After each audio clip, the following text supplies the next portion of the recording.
if anybody watching this doesn't know who Such is, you need to check him out. I'll put a link on the description. But basically, at his beckoning, I decided to put together an IDB, or Intruder Defense Bag. And that's basically exactly what it is. It's a bag you have on near you at night in case you hear anything going bump. You grab it, and you're ready to go, in a personal defense situation, or just to, check things out. This one here is actually a relatively inexpensive bag that I got at a tool supply house.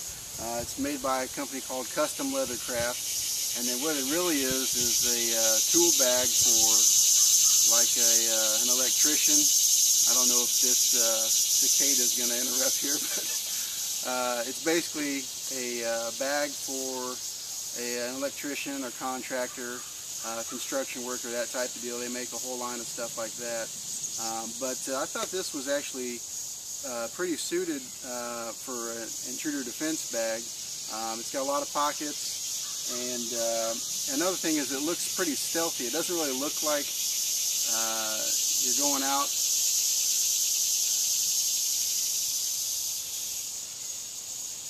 It's actually pretty stealthy. It doesn't really look like if you have this on, you're going out looking for trouble, because it basically just looks like a tool bag. It's even got pockets and everything. You can stick screwdrivers in if you did want to go out and check something out. If it turned out just to be something innocent and a neighbor or something saw you, you could just tell them that you were up working on the light fixture or something, and you wanted to, thought you heard a noise, you wanted to check it out. One of the things you want to have in your intruder defense bag is a flashlight, of course. If you're looking for things going bump in the night, that's pretty much a necessity. So one thing I wanted to have was one of these big, heavy Maglite 4D cell flashlights. Basically, not only is it a flashlight, but it's also, got a lot of meat to it. But of course, this is pretty big to have in, a relatively small bag like this. So, I was kind of, well, do I include it? Do I not include it? Do I just have it sitting nearby? And then I almost ran on this on accident, but in this particular bag, it's got these loops in the handle, and this flashlight pretty well fits in there about perfect. So now you can turn it on, have a hands-free flashlight while you are, looking around if you need your hands for other things. Another thing I like about this bag is it's got this zipper down flap on it, which it makes for easy access to the inside of the bag, but it still is covering your hand, so in case you do want to appear less suspicious or dangerous, if a neighbor saw you walking outside with this, they really can't see what you got, so you can just play it off as being tools. But if you do need in there quick, this flap folds out pretty quickly. So let's take a look at this inside of this bag here.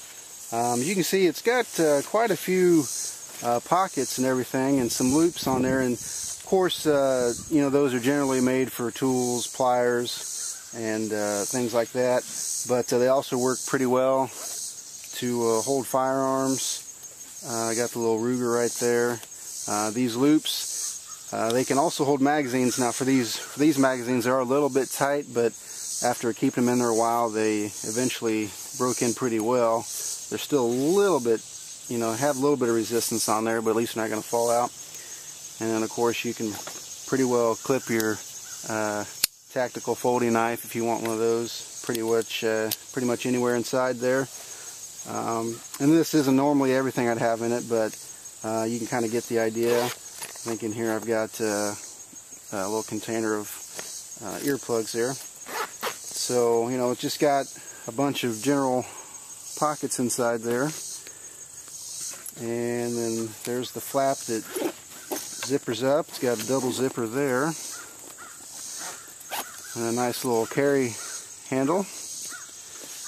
And it also has a padded back to it, which is kind of nice. And then inside there is another rear pocket. I think I've got some other earplugs in there right now, some tissue. But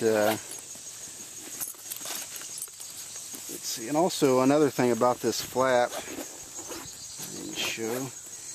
If you decide, you do want, because it kind of sticks up, if you do want it out of the way, it's got this Velcro strap on there, which attaches to this piece of Velcro there. So you can stick it there, and it'll hold that flap out of the way.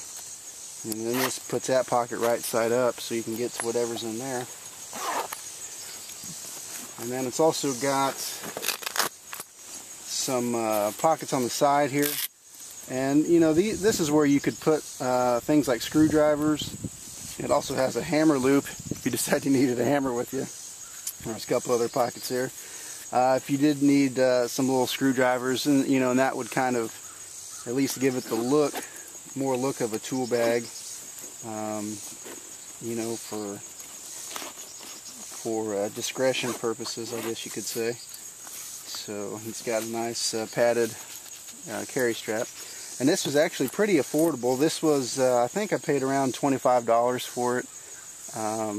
And if you Google Custom Leathercraft, I'm sure you could find their website and look at their stuff if you were interested. Another good use I found for this bag is just basically a range bag or a gun carrier. You can see here I've got 3 pistols in there now. I've got the Ruger SR9C, Walther P22, and a Taurus Judge with 3-inch barrel and 3-inch chamber. So that's it can hold quite a few stuff, and then there's also the magazines for the Walther and the Ruger there too. So it's a nice little bonus if you already needed a gun range bag, and this could also do double duty for you.